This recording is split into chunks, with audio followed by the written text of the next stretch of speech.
Halo teman-teman, nama saya Askar. Selamat datang di video pembelajaran ini. Kali ini kita akan membahas tentang sikap integritas kejujuran untuk mewujudkan generasi anti korupsi.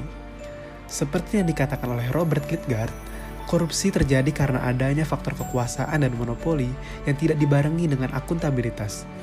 Korupsi bisa terjadi karena adanya gabungan dari keserakahan, kebutuhan, kesempatan, kekuasaan tanpa dibarengi oleh rasa tanggung jawab dan kejujuran.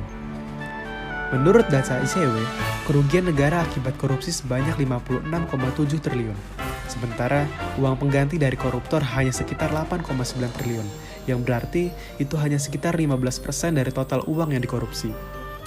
Bisa dibayangkan bukan, tindak korupsi sangat merugikan negara ini. Misalnya saja dalam sektor ekonomi, tindakan korupsi dapat membuat suatu ketidakpastian birokrasi. Akibatnya, hal tersebut berkorelasi negatif dengan investasi.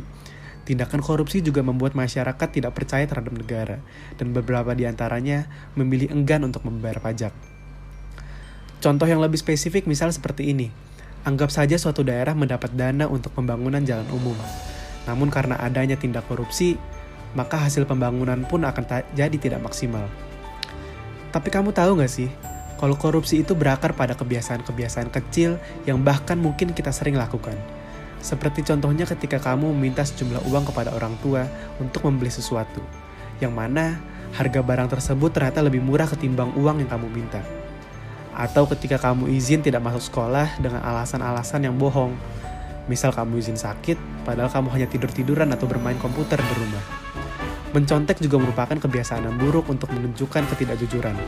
Berbeda dengan kerjasama, mencontek berarti kita tidak berkontribusi apapun pada proses dan hanya ingin menikmati hasilnya. Korupsi datang dari kebiasaan-kebiasaan yang tidak baik, maka dari itu, sikap integritas kejujuran penting untuk dibangun sedini mungkin. Saya telah merangkumnya dalam 2 poin penting. Yang pertama, kejujuran menjadi kunci perubahan. Dengan membiasakan sikap jujur, maka kita tidak akan pernah mencoba untuk korupsi. Kedua, bertanggung jawab dalam segala hal.